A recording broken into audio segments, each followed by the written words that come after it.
Hello दोस्तों, तो आज हम जो करने जा रहे हैं वो है हमारा ये 25वां टेस्ट है हिंदी माध्यम का, फुल लेंथ कॉम्पिटिटिव, मतलब वही पूरा है। इसके अंदर complete syllabus plus current affair. ठीक है, तो देखिए ये आपको जो है, अगर आपकी तैयारी 70-80% है, 70 से 80% है, तो भी आपको लगाने चाहिए। ठीक है, बेनिफिशियल है। इन केस अगर आपकी तैयारी 40 से 50% है, तो भी आपको एक कैलकुलेटेड रिस्क अगर लेना है तो उसके लिए आपको मॉक लगाने ज़रूरी है। ठीक है, मतलब पर डे या 2-3 दिन में एक मॉक तो एटलीस्ट लगाइए। 1 वीक में कम से कम 3 या 4 मॉक आपको लगाने चाहिए। ठीक है, तो उसके रिस्पेक्ट में देखिए जो पहला क्वेश्चन है 25वां ये मॉक टेस्ट, तो इसको स्टार्ट करते हैं। पहला है, भारत सरकार की पहल जो युक्ति 2.0 है, इसके संदर्भ में निम्नलिखित कथनों पर विचार कीजिए। ठीक है, तो यह कौशल विकास और उद्यमशीलता मंत्रालय की एक पहल है, हो सकता है, जिसका उद्देश्य क्या है, उच्चतर शिक्षा संस्थानों में नवाचार और उद्यमिता की संस्कृति को बढ़ावा देना। ये भी हो सकता है, यह नवाचार पर कार्य कर रहे भारतीय और विदेशी शैक्षणिक संस्थानों के लिए उपलब्ध है। ये भी हो सकता है। ठीक है, कौन सा इनमें से सही है?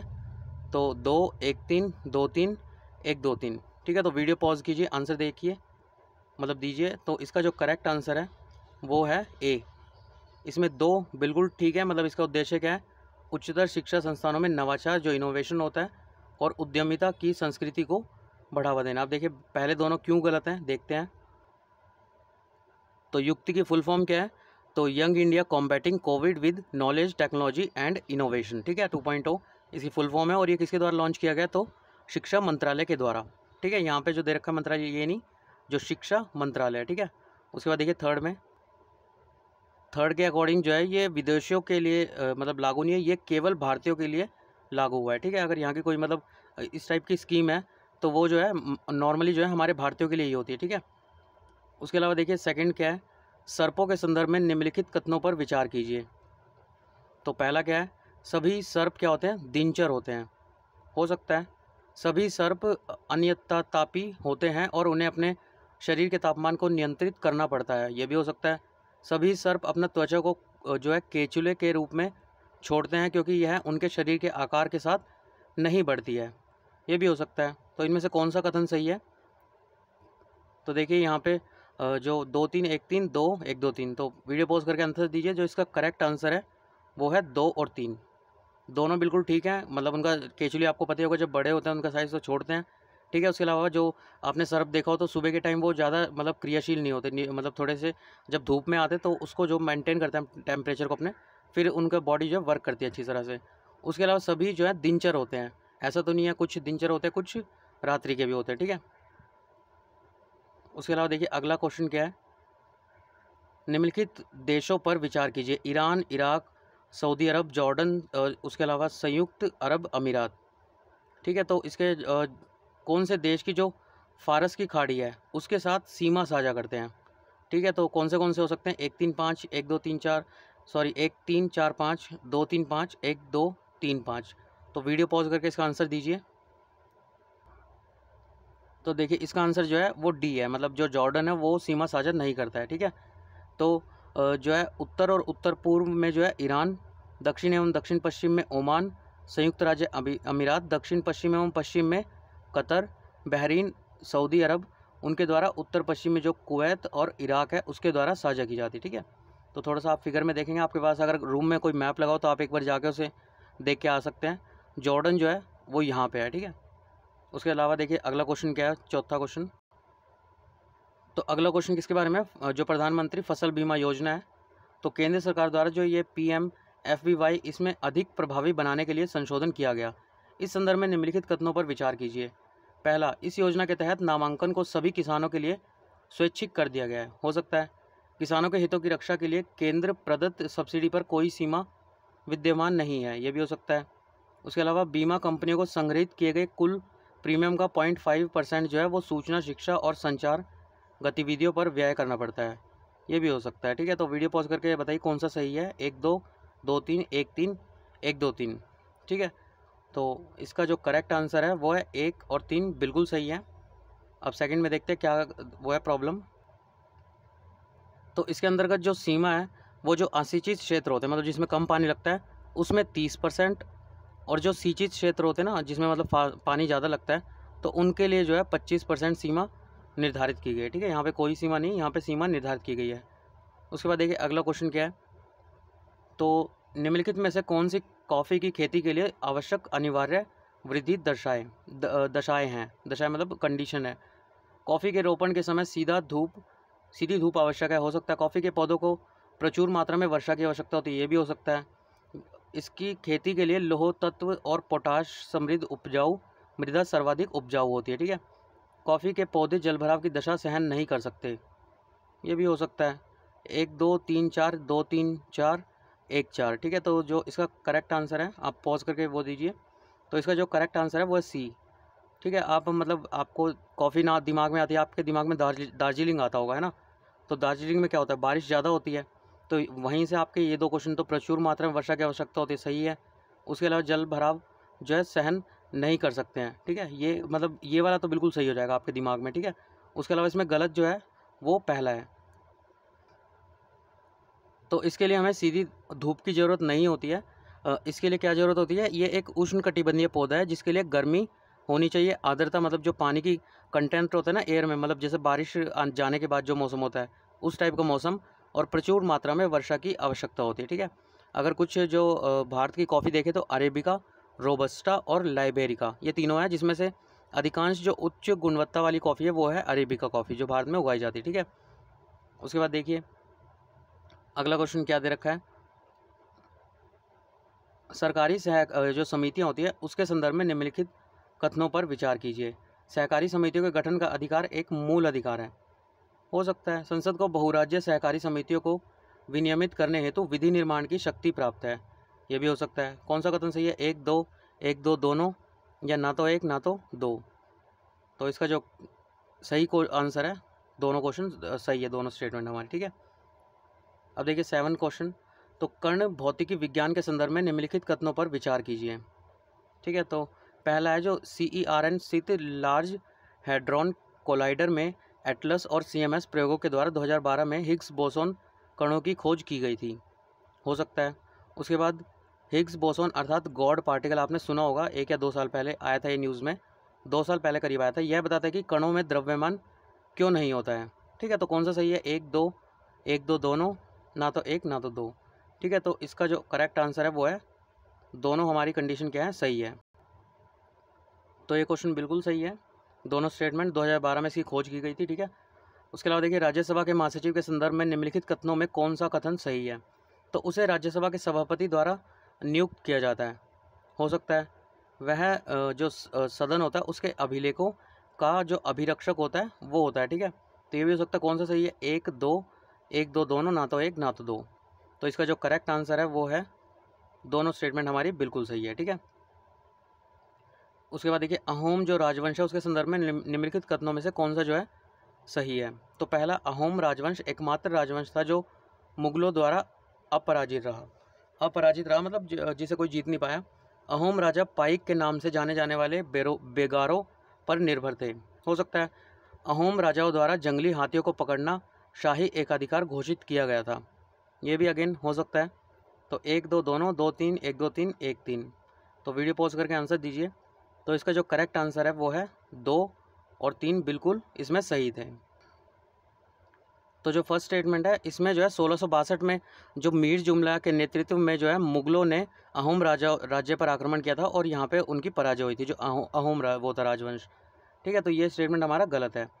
उसके बाद देखिए अगला क्वेश्चन क्या है, तो C राजगोपालाचारी फॉर्मूला अगर आपने पढ़ा हो तो उसके संदर्भ में कौन सा कथन सही है। इसने जो है मुस्लिम बहुल क्षेत्रों में स्वनिर्णय के अधिकार का प्रयोग करने की सिफारिश की थी। हो सकता है इसके तहत मुस्लिम लीग को भारत की स्वतंत्रता संबंधी कांग्रेस की मांग का समर्थन करना था, यह भी हो सकता है। इस फॉर्मूले को गांधी जी का समर्थन प्राप्त था। ठीक है, यह भी हो सकता है। तो कौन सा उत्तर इनमें से सही है, तो 1 2 3 केवल 1 और 3। ठीक है, तो जो इसका करेक्ट आंसर है वो है C, तीनों स्टेटमेंट हमारी क्या है, बिल्कुल सही है। उसके बाद देखिए दक्षिण भारत के मध्यकालीन इतिहास के संदर्भ में पद मणिग्रामम और नाना देशी संदर्भित करते हैं। पद मणिग्रामम और जो नाना देशी थे तो वो क्या संदर्भित करते हैं। तो पहला स्टेटमेंट है ग्राम प्रधान को, भक्ति संतों के संप्रदाय को, व्यापार संघों को, उपहार के रूप में दिए गए गांवों को। वीडियो पॉज करके आंसर दीजिए। तो इसका जो करेक्ट आंसर है वो है C, व्यापार संघों को जो मणिग्रामम और नाना देशी वो है वो संदर्भित करते थे। ठीक है, उसके बाद देखिए 12वां क्या कह रहा है, प्राय सुर्खियों में रहने वाला जो सर्दन ब्लॉट है, अनुबंध पुनरातक की विभिन्न संख्या WNTR ये क्या संदर्भित करता है? तो ब्लॉकचेन तकनीक को, DNA फिंगरप्रिंट को, कण भौतिकी को, कृत्रिम बुद्धिमत्ता को। तो वीडियो पॉज करके इसका आंसर दीजिए। तो इसका जो करेक्ट आंसर है वो है DNA फिंगरप्रिंटिंग को ये रिप्रेजेंट करता है। तो इसकी जो फुल फॉर्म होती है वो क्या होती है, वेरिएबल नंबर टैंडम रिपीट। ठीक है, वेरिएबल नंबर टैंडम रिपीट। ठीक है, तो ये DNA फिंगरप्रिंट को वो करता है रिप्रेजेंट। अब देखिए 13 क्वेश्चन क्या दे रखा है, तो इस अधिनियम ने जो है विधायी कार्यकरण को गुप्त रूप से करने के बजाय सार्वजनिक रूप से संचालित करने और कार्यवाही से संबंधित रिपोर्टों को आधिकारिक रूप से प्रकाशित करने का प्रावधान किया। कार्यवाही के संचालन और विनियमन के स्थायी आदेशों को अपनाया गया। इसके तहत जो बिल्स होते थे उनको परिषद द्वारा पारित किए जाने से पूर्व प्रवर समितियों को जो है संदर्भ करने का प्रावधान किया गया था। इस अधिनियम ने पहली बार विधायकों को अपने नियम और प्रक्रियाओं के निर्धारण करने का अधिकार दिया। ठीक है, तो इनमें से जो है कौन सा ऐसा वो है एक्ट है जो ये सब हमारा मतलब वो को सूट करता है इसे। ठीक है, तो पहला है 1784 का पिट्स इंडिया एक्ट, 83 का चार्टर एक्ट, 33 का सॉरी 1853 का चार्टर अधिनियम। ठीक है, 1858 का भारत सरकार अधिनियम। तो इसमें एक जैसे नहीं दिया गया वो उसमें लक्ष्मीकांत में नहीं है, 1813 का चार्टर अधिनियम था। ठीक है, उसे एक बार गूगल पे करके आप पढ़ लीजिएगा, उसके ऊपर क्वेश्चन आया था, 2019 का क्वेश्चन आया था। ठीक है, तो इसका जो करेक्ट आंसर है वो है 1853 के चार्टर एक्ट में ये बताया गया था। इसको एक बार और पढ़ लीजिएगा, ऊपर जो पैराग्राफ दे रखा है। उसके बाद देखिए 14 क्वेश्चन क्या कहता है, तो जो भारत है उसमें उच्च न्यायालय के कार्यालय के संदर्भ में निम्नलिखित कथनों पर विचार कीजिए। जो हाई कोर्ट होता है, तो उच्च न्यायालय की अधिकारिता का विस्तार करने की शक्ति संसद में निहित है, हो सकता है। उच्च न्यायालय के न्यायाधीशों को संबंधित राज्यों के राज्यपाल द्वारा नियुक्त किया जाता है, ये भी हो सकता है। उच्च न्यायालय द्वारा दो राज्यों के मध्य किसी विवाद का निपटारा किया जा सकता है, तो ये भी हो सकता है। कौन सा सही है, 1 2 2 3 1 2 3। तो इसका जो करेक्ट आंसर है वो है ए। सिर्फ पहला स्टेटमेंट क्या है कि उच्च न्यायालय की अधिकारिता का विस्तार करने की शक्ति संसद में निहित है। ठीक है, तो अब बाकी दोनों देख लेते हैं। तो अब देखिए यहाँ पे जो है जो नियुक्त किया जाता है ये गलत है, मतलब इसके अंतर्गत जो 2 या 2 से अधिक राज्यों के लिए अगर साझा हाईकोर्ट बनाना है तो उस मामले में राष्ट्रपति संबंधित सभी राज्यों के राज्यपाल से इसे देखिएगा, सभी राज्यों के राज्यपाल से परामर्श करता है। ठीक है, और अगर 2 राज्यों के बीच कोई विवाद है, 2 राज्यों के बीच या राज्य या संघ के बीच है, ठीक है, तो इसका आर्टिकल जो वो है 131 है, जो इसके अंतर्गत जो सुप्रीम कोर्ट है उसकी आरंभिक अधिकारिता लक्ष्मीकांत में डायरेक्ट दे रखा है, तो उसके अकॉर्डिंग किया जाता है, ना कि राज्य हाई कोर्ट के द्वारा। ठीक है, उसके बाद देखिए 15वां क्वेश्चन क्या कहता है, तो जो NC क्लैट है, जो राष्ट्रीय कंपनी विधि अपील अधिकरण है, इसके संदर्भ में जो है कथनों पर विचार कीजिए। इसका गठन कब किया गया था, कंपनी अधिनियम 2013 के तहत किया गया था, हो सकता है। अधिकरण के अध्यक्ष को उच्चतम न्यायालय का न्यायाधीश या उच्च न्यायालय का मुख्य न्यायाधीश होना चाहिए, ये भी हो सकता है। यह भारतीय दिवाला और शोधन अक्षमता बोर्ड द्वारा तथा भारतीय जो प्रतिस्पर्धा आयोग है उसके द्वारा पारित आदेशों के विरुद्ध अपील की सुनवाई कर सकता है, ये भी हो सकता है। ठीक है, तो इनमें से कौन सा कथन सही है, तो 1 1 3 2 3 1 2 3। ठीक है, तो जो इसका सही आंसर है वो तीनों ही स्टेटमेंट बिल्कुल ठीक है, तीनों को 1 या 2 बार फिर से पढ़ लीजिएगा। उसके बाद चलते हैं अगली स्टेटमेंट पे। तो इसके अंतर्गत जो जैव विविधता विरासत स्थल होते हैं, ठीक है, उनको घोषित करने के लिए निम्नलिखित में से कौन से मानदंड होने चाहिए। BHS क्या होता है, बायोडाइवर्सिटी हेरिटेज साइट्स जो होते हैं, तो उसके लिए उच्च स्थानिकता होनी चाहिए, हो सकता है। दुर्लभ एवं संकटग्रस्त प्रजातियों तथा कीस्टोन प्रजातियों की उपस्थिति, ये भी हो सकता है। वन एवं वन आच्छादन की उच्च सघनता, ठीक है, ये भी हो सकता है। कौन सा सही उत्तर है, 1 2 2 3 1 3 1 2 3। तो इसका जो करेक्ट आंसर है ए, पहला और दूसरा बिल्कुल सही है, पर इसके बारे में कोई कुछ भी मतलब ऐसा मानदंड नहीं दिया गया है। ठीक है, उसके बाद देखिए अगला क्वेश्चन क्या है, 17वां। तो निम्नलिखित में से कौन से न्यूनतम समर्थन मूल्य को निर्धारित करते हैं, MSP जो होता है। मांग की आपूर्ति, वार्षिक वर्षा की मात्रा क्या है, अंतर्राष्ट्रीय मूल्य प्रवृत्तियाँ, उपभोक्ताओं पर MSP के संभावित क्या प्रभाव है। ठीक है, तो इसमें से सही उत्तर चुनिए, 1 3 4 2 3 1 4 1 2 3 4। ठीक है, तो वीडियो को पॉज करके इसका आंसर दीजिए। तो इसका जो करेक्ट आंसर है वो है सेकंड वाला, जो वार्षिक वर्षा होती है उसकी मात्रा, मतलब पूरे साल जो वर्षा हुई है उसकी मात्रा। ठीक है, तो देखिए दूसरा स्टेटमेंट क्यों गलत है, क्योंकि जो इसकी जो अनुशंसा करता है ना वो CACP करता है, मतलब कृषि लागत और मूल्य आयोग जो है इसको निर्धारित करता है। CACP कृषि लागत और मूल्य आयोग। ठीक है, तो उसके अंतर्गत जो अलग अलग हुआ है उसको मैं एक बार पढ़ देता हूँ, आप थोड़ा दिमाग में रखिएगा। मांग आपूर्ति, सबसे पहले तो डिमांड सप्लाई जो होती है। उत्पादन लागत, घरेलू एवं अंतर्राष्ट्रीय दोनों बाजारों में जो मूल्य प्रवृत्तियाँ होंगी। ठीक है, उसके अलावा अंतर फसल मूल्य समता, कृषि एवं गैर कृषि उत्पादों के मध्य व्यापार की शर्तें। उत्पादन लागत पर न्यूनतम 50% जो लाभ होता है उस उत्पाद के उपभोक्ताओं पर MSP का संभावित जो प्रभाव होगा। ठीक है, मतलब ये दे रखा है ना, ये वाला। ठीक है, तो ये सब कारक हैं, उसमें वार्षिक वर्षा की मात्रा इंक्लूड नहीं है। 18वां देखिए, तो निम्नलिखित जो कथन है उन पर विचार कीजिए। तो पहला जो है, बंद अर्थव्यवस्था में बचत और निवेश बराबर रहता है, हो सकता है।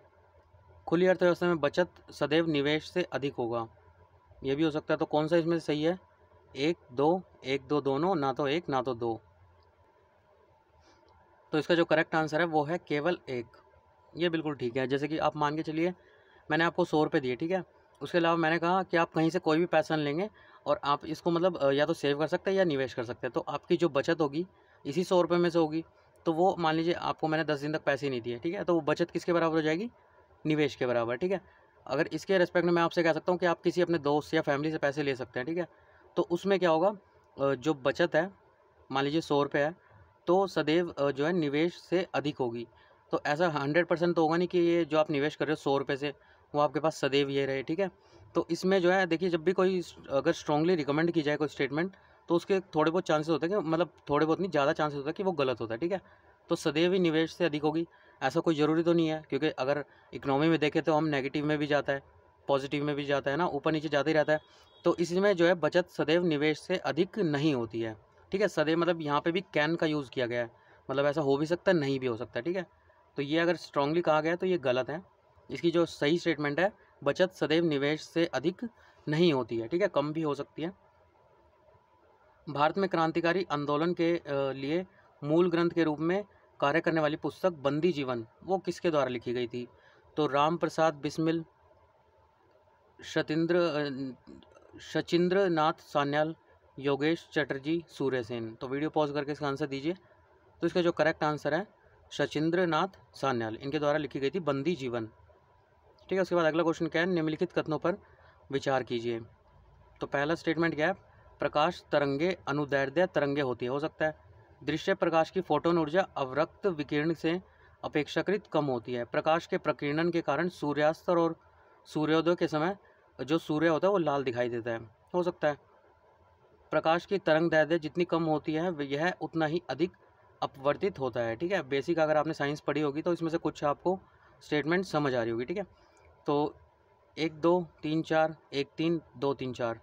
तो इसका जो करेक्ट आंसर है वो है 3 और 4 स्टेटमेंट बिल्कुल ठीक है। पहली और दूसरी में देखते हैं क्या गलत है। तो देखिए, जो प्रकाश तरंग होता है उसकी तरंगे क्या होती है, अनुदैर्ध्य नहीं होती, उसकी तरंगे होती है अनुप्रस्थ। ठीक है, अनुदैर्ध्य में क्या होता है, मान लीजिए ये प्रकाश ट्रैवल कर रहा है, ठीक है, तो उसके जो कण होंगे ना, पार्टिकल होंगे, वो ऐसे ऐसे वाइब्रेट करेंगे। ठीक है, हॉरिजॉन्टल जिस डायरेक्शन में प्रकाश जा रहा है उसके समानांतर जो है वाइब्रेट, मतलब एक पार्टिकल का एक बार इधर जाना एक बार इधर जाना। ठीक है, इस टाइप से मूवमेंट होता है। तो जिस डायरेक्शन में प्रकाश जाएगा उसी डायरेक्शन में जो है ये वाइब्रेट ऐसे करते जाएंगे। ठीक है, पर ये अनुप्रस्थ होता है, जो प्रकाश की तरंगें होती हैं। अनुप्रस्थ में क्या होता है, जो प्रकाश ऐसे जा रहा है तो उसके कण जो होंगे, उसके जो प्रकाश के होंगे वो ऐसे ऐसे इस टाइप से जो है वो करेंगे, वाइब्रेट करेंगे ऊपर नीचे, मतलब इसके परपेंडिकुलर या फिर लंबवत इसके वाइब्रेट करते हैं। ठीक है, ये देखिए इस टाइप से जो है मतलब वो करेंगे। उसके बाद देखिए, जो दृश्य प्रकाश की फोटोन ऊर्जा अवरक्त विकिरण से अपेक्षाकृत कम होती है, तो ये कम की बजाय क्या होती है, अधिक होती है। ठीक है, तो इसमें बेसिक अगर आपकी साइंस ठीक है तो आपके थोड़ा बहुत समझ आ रहा होगा। उसके बाद देखते हैं अगला क्वेश्चन देखते हैं। तो निम्नलिखित मामलों में से किसमें जो है केंद्रीय सूचना आयोग होता है, CIC होता है, जो उसको किसी व्यक्ति से शिकायत प्राप्त करने तथा उसकी जांच करने की आवश्यकता होती है? तो पहला देखिए, यदि उस व्यक्ति को अनुरोध की गई जो सूचना है वो देने से इनकार कर दिया जाए। ठीक है, इसके बारे में हमने आर्टिकल में पढ़ा था।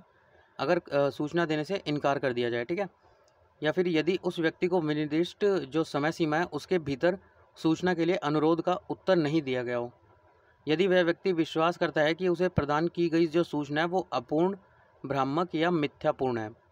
ठीक है, तो कौन सा सही है? 1-2, 1-3, 2-3, 1-2-3। ठीक है, तो इसका जो करेक्ट आंसर है वो है, तीनों स्टेटमेंट हमारी क्या है, बिल्कुल सही है। तो वीडियो पॉज करके एक बार और रीडिंग लगा लीजिए।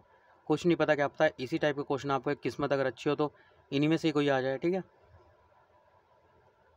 भारत में रोजगार परिदृश्य के संदर्भ में निम्नलिखित कथनों पर विचार कीजिए।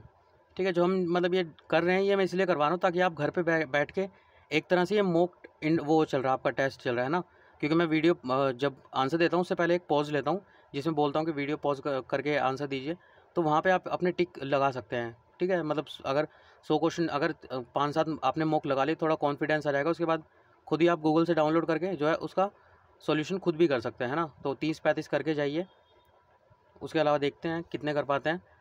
तो भारत में रोजगार परिदृश्य के संदर्भ में निम्नलिखित कथनों पर विचार कीजिए। शहरी क्षेत्रों की तुलना में ग्रामीण क्षेत्र में निवास करने वाले श्रम बल का अनुपात अधिक है। मतलब ये बोल रहा है कि शहर से ज़्यादा गांव में जो है श्रम बल हमारा रहता है। हो सकता है महिलाएं देश में कुल श्रम बल का 50% है, लेकिन वे शहरी श्रम बल का मात्र 1/3 1/3 है।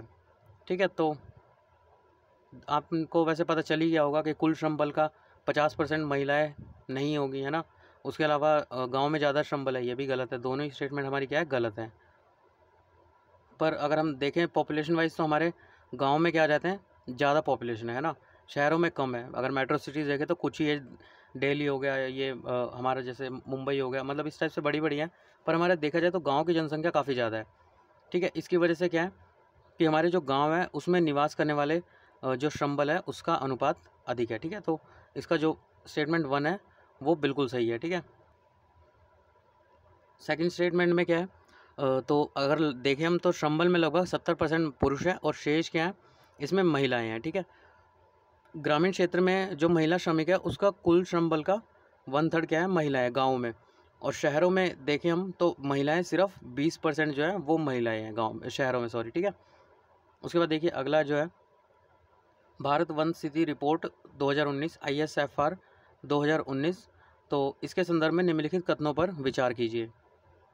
तो पहला क्या है उसके लिए, देश का कुल वन एवं वृक्ष आच्छादित क्षेत्र इसके कुल भौगोलिक क्षेत्र का लगभग 1/3 है। हो सकता है भारत के सभी राज्यों में कर्नाटक वृक्षों की प्रजातियों में अधिकतम समृद्ध राज्य है कर्नाटक। हो सकता है कुल भौगोलिक क्षेत्र के प्रतिशत के रूप में वनावरण के मामले में अरुणाचल प्रदेश अग्रणी राज्य है। ठीक है, ये भी हो सकता है। तो इस टाइप का सेम क्वेश्चन ही 2019 के पेपर में आया था। ठीक है, तो इस टाइप के क्वेश्चन को भी आप प्रैक्टिस कर लीजिएगा। वन आच्छादित कितना एरिया, सबसे आगे कौन सा है। ठीक है, और भारत का स्थान किस में आता है वन आच्छादित अगर एरिया में देखें तो इसका जो करेक्ट आंसर है, पॉज करके आप वीडियो का आंसर दीजिए, 2, 2, 3, 3, 1, 2, 3। तो इसका जो सही उत्तर है वो है 2, कर्नाटक वृक्षों की प्रजातियों में अधिकतम समृद्ध राज्य। आप बाकी 2 के देख लेते हैं। तो ये जो है 1/3 नहीं है, ये 1/4 है, मतलब 24.56% भूमि क्या है हमारी, कुल देश के कुल भौगोलिक क्षेत्र में जो है वन है हमारे। ठीक है, उसके अलावा देखिए, उसके बाद देखिए थर्ड जो स्टेटमेंट है उसके रिस्पेक्ट में देख लेते हैं। तो सबसे नंबर 1 पे कौन है, मिजोरम, जहाँ पे 85.4% क्या है वहाँ पे वन आवरण है। ठीक है, उसके बाद सबसे पहले मिजोरम, फिर अरुणाचल प्रदेश, फिर मेघालय, फिर मणिपुर और फिर नागालैंड। ठीक है, यहाँ पे 84%, अरुणाचल प्रदेश में 79.63, मेघालय में 76.33, मणिपुर में 75.66 और उसके बाद नागालैंड में 75.31। ठीक है, ये इस टाइप से टॉप में है। तो पहले पे मणिपुर है, अरुणाचल प्रदेश नहीं है। ठीक है, उसके बाद देखिए अगला क्वेश्चन 23वें के बाद 24वां क्या है, तो विजयनगर दुर्गों के संदर्भ में निम्नलिखित कथनों पर विचार कीजिए। ठीक है, तो पहली स्टेटमेंट क्या है, शहरों की किलेबंदी कृषि क्षेत्र और जंगलों के साथ की गई। हो सकता है शहरों के लिए एक पंक्ति की किलेबंदी की गई थी। यह भी हो सकता है इन किलों के निर्माण में कहीं भी जो गारा या जोड़ने वाले जो मसाले होते हैं उसका प्रयोग नहीं किया गया। सीमेंटिक जो एजेंट होते हैं चिपकाने के लिए, किलों के प्रवेश द्वार तुर्की वास्तुकला से प्रभावित थे। हो सकता है, तो इसमें से कौन सा कथन सही है, 1, 4, 2, 3, 1, 3, 4, 1, 2, 3, 4। ठीक है, तो वीडियो पॉज करके आंसर दीजिए। जो इसका सही आंसर है, सिर्फ सेकंड स्टेटमेंट हमारी क्या है, गलत है, बाकी सभी क्या है, बिल्कुल सही है। तो सेकंड में क्या है, इसने मतलब एक पंक्ति के शहरों को जो है किलेबंदी की थी, पर सिर्फ शहरों के लिए नहीं बल्कि जो कृषि में प्रयुक्त आसपास के क्षेत्र और जंगल थे उनको भी इसमें घेरा गया था। ठीक है, सिर्फ ये यहाँ पे गलत है, बाकी पूरा सही है। उसके बाद देखिए, तो सुआकुची, सुआलकुची, पोचमपल्ली, पैठान, इनके नाम से प्रचलित स्थानों से क्या उभयनिष्ठ होता है? तो पहला स्टेटमेंट है भूमिगत गुफा प्रणालियाँ, रेशम उत्पादन के केंद्र, जलाशय, यूरेनियम निक्षेप। ठीक है, तो वीडियो पॉज करके आंसर दीजिए। तो इसका जो सही है बिल्कुल यूरेनियम, तो आप गैस ही कर ही सकते हैं, ये पुराने नाम है काफ़ी, पोचमपल्ली वगैरह, तो यूरेनियम नहीं होगा, ये रेशम उत्पादन के ये केंद्र है। ठीक है, तीनों के तीन, पैठान, सुआलकुची और पोचमपल्ली। उसके बाद देखिए, हरित जलवायु जो कोश है उसके संदर्भ में निम्नलिखित कथनों में से कौन सा कथन सही नहीं है? मतलब उसको छांटना है, बाकी तीन जो है सही होंगे, मतलब आपको जो तीनों है वो अच्छे से पढ़ने हैं। ठीक है, तो पहला देखिए, इसे रियो जो शिखर सम्मेलन है उसमें विकसित देशों की ओर से विकासशील देशों के लिए कोष उपलब्ध कराने के लिए स्थापित किया गया था। हो सकता है यह शमन के साथ साथ अनुकूल परियोजनाओं दोनों में निवेश का समर्थन करता है, ये भी हो सकता है। यह जो है अल्प विकसित देशों और छोटे विकासशील देशों की ज़रूरतों पर विशेष ध्यान देता है, ये भी हो सकता है।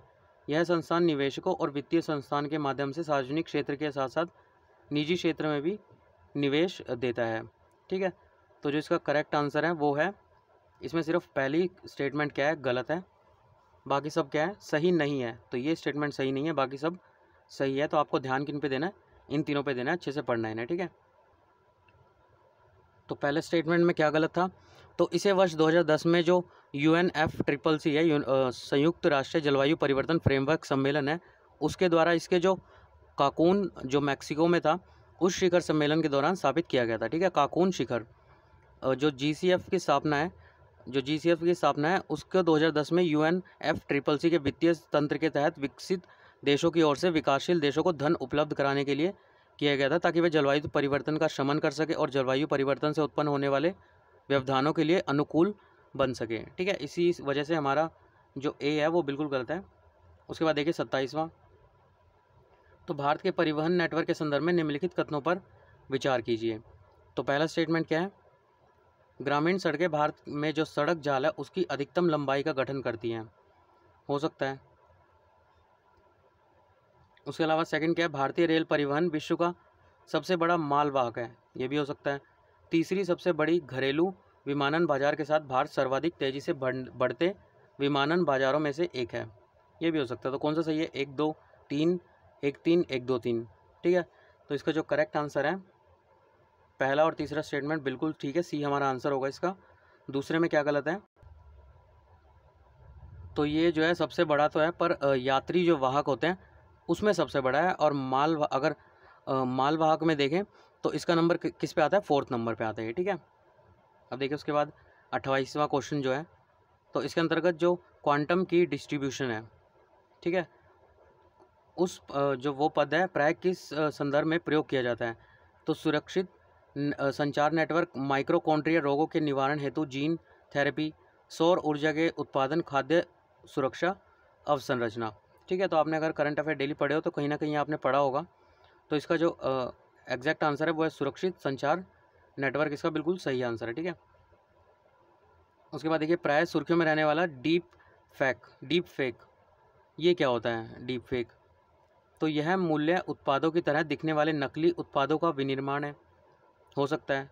यह डिजिटल भुगतान से संबंधित एक इंटरनेट फ्रॉड है, हो सकता है। यह एक मॉलवेयर सॉफ्टवेयर है जो सिस्टम के वास्तविक स्वामी के रूप में व्यवहार करके मेजबान कंप्यूटर के डाटा को चुराता है, ये भी हो सकता है। यह कृत्रिम बुद्धिमत्ता द्वारा हेरफेर कर निर्मित किया गया एक डिजिटल निरूपण है जो ऐसे जो विरचित छवियाँ और ध्वनियाँ होती हैं उनका निर्माण करता है जो वास्तविक प्रतीत होते हैं। ठीक है, तो ये भी हो सकता है। तो वीडियो पॉज करके आंसर दीजिए।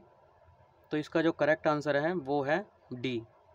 ठीक है, यह कृत्रिम बुद्धिमत्ता द्वारा हेरफेर कर निर्मित किया गया है, जिसे एक डिजिटल निरूपण है जो ऐसे विरचित छवियां और ध्वनियों का निर्माण करता है जो वास्तविक प्रतीत होते हैं। क्या? Deep fake. ठीक है, उसके बाद 30वां देखिए क्वेश्चन क्या है। तो निम्नलिखित कथनों पर विचार कीजिए। भक्ति संतों को आधुनिक कर्नाटक के क्षेत्र में लोकप्रिय रूप से दास संत कहा जाता था। कर्नाटक के भक्ति आंदोलन का महत्वपूर्ण योगदान कर्नाटक संगीत का विकास था, हो सकता है। पुरंत दास सबसे आरंभिक दास भक्ति कवियों में से एक थे। ये भी हो सकता है। कौन सा कथन सही है? 1 2 3 1 3 1 2 3। तो वीडियो पॉज करके इसका आंसर दीजिए। तो ये तीनों ही स्टेटमेंट बिल्कुल सही है, इसका आंसर क्या हो जाएगा? डी हो जाएगा। ठीक है, तो एक बार पॉज करके इन तीनों को एक बार और पढ़ लीजिए। अगर फ्यूचर में टाइम मिले तो एक बार रिवाइज भी आप करके जा सकते हैं एग्जाम में। उसके बाद देखिए 31वां क्वेश्चन, शत्रु संपत्ति के संदर्भ में निम्नलिखित कथनों पर विचार कीजिए। यह युद्धरत राष्ट्र द्वारा एक दूसरे के राज्य क्षेत्र में अधिग्रहित की गई संपत्ति है। हो सकता है यह केंद्र सरकार द्वारा राष्ट्रपति की अभिरक्षा के तहत रखी गई संपत्ति है। ये भी हो सकता है। उसके बाद यह दीवानी न्यायालयों की को जो शत्रु संपत्ति है उससे संबंधित विवादों की सुनवाई करने से वर्जित किया गया है। ठीक है, तो इनमें से कौन सा सही है? तो इसमें से जो सही है वो है आपका, वीडियो पॉज करके आंसर दे दीजिए पहले, 1 2 3 1 3 1 2 3 4। ठीक है, तो इसका सही आंसर है बी। थर्ड हमारा बिल्कुल ठीक है, दीवानी न्यायालय को शत्रु संपत्ति से संबंधित विवादों की सुनवाई करने से वर्जित किया गया है। ठीक है, शत्रु संपत्ति के रेस्पेक्ट में। अब बाकी दो देख लेते हैं। तो पहला देखिए, यह क्या है? शत्रु संपत्ति क्या होता है? युद्धरत राष्ट्र द्वारा प्राय अपने राज्य क्षेत्र में शत्रु देशीय नागरिकों और निगमों की संपत्तियों को जब्त कर लिया जाता है, मतलब जिनको वो जीत लेते हैं। इन परिस्थितियों में जब्त की गई संपत्तियों को विदेशी संपत्ति या शत्रु संपत्ति के रूप में जाना जाता है। ठीक है, उसके बाद देखिए सेकंड क्या है? तो सेकंड के अंतर्गत क्या होता है? इनके तहत जब्त शत्रु संपत्तियों के प्रबंधन का उत्तरदायित्व तो भारत के जो शत्रु संपत्ति अभिरक्षक है, ठीक है, CEPI, उसको सौंप दिया जाता है। और CPI जो है केंद्र सरकार के अधीन कार्यरत एक कार्यालय होता है। ठीक है, तो इसमें क्या कहा गया था? यह केंद्र सरकार द्वारा राष्ट्रपति की अभी, तो ये गलत हो जाता है यहाँ पे। ठीक है, उसके बाद 32 देखिए, तो भारतीय संविधान में उल्लेखित निम्नलिखित शक्तियों में से कौन सी भारत के मुख्य न्यायमूर्ति द्वारा प्रयोग की जाती है? तो किसी अन्य स्थान या स्थानों पर सुप्रीम कोर्ट का जो स्थान है वो निर्धारित करना हो सकता है। उच्चतम न्यायालय में तदर्थ न्यायाधीश की नियुक्ति करना हो सकता है। उच्चतम न्यायालय के न्यायाधीशों को मामलों को सुपुर्द करना, ये भी हो सकता है। तो सही उत्तर दीजिए 1 2 2 3 1 3 1 2 3। ठीक है, तो वीडियो पॉज करके आप आंसर दीजिए। तो इसका जो करेक्ट आंसर है, पहला और सेकंड स्टेटमेंट हमारा बिल्कुल ठीक है, मतलब ए हमारा बिल्कुल ठीक है। तो ये कार्य कौन करते हैं? सुप्रीम कोर्ट के न्यायाधीश नहीं, जो ये मुख्य जो न्यायमूर्ति होता है ये कार्य वो करते हैं। ठीक है, तो चलिए अभी फ़िलहाल इतना ही। थोड़ी देर आधे घंटे का रेस्ट लेके मैं बचा हुआ अभी जो क्वेश्चन है 33 से और 100 तक उसे कंप्लीट करा दूंगा। ठीक है, आधे घंटे बाद मैं इसे अपलोड करूँगा। अभी फ़िलहाल इसी को अपलोड कर रहा हूँ मैं 32 तक, उसके बाद इसे भी अभी रात में ही बचा हुआ अपलोड कर दूँगा। ठीक है, तो तब तक आप बैठे रहिए, पढ़ते रहिए। और मुझे अप्रैल का भी अपलोड करना था, आज मैंने अपलोड किया पर उसका जो है साउंड गलती से ऑफ़ रह गया। आधे से ज़्यादा वीडियो जब मैंने बना दिया तब मुझे रियलाइज़ हुआ कि इसका साउंड ऑफ है। तो अभी देखता हूँ उसे दोबारा अपलोड करना है, आज रात में करूँगा या कल सुबह करूँगा अप्रैल वाला। ठीक है, तो तब तक आप बैठे रहिए, एक कोना पकड़ के किताब लीजिए और पढ़ते रहिए। ठीक है, और अगर पसंद आता है तो लाइक सब्सक्राइब कर सकते हैं। और हैव अ गुड डे।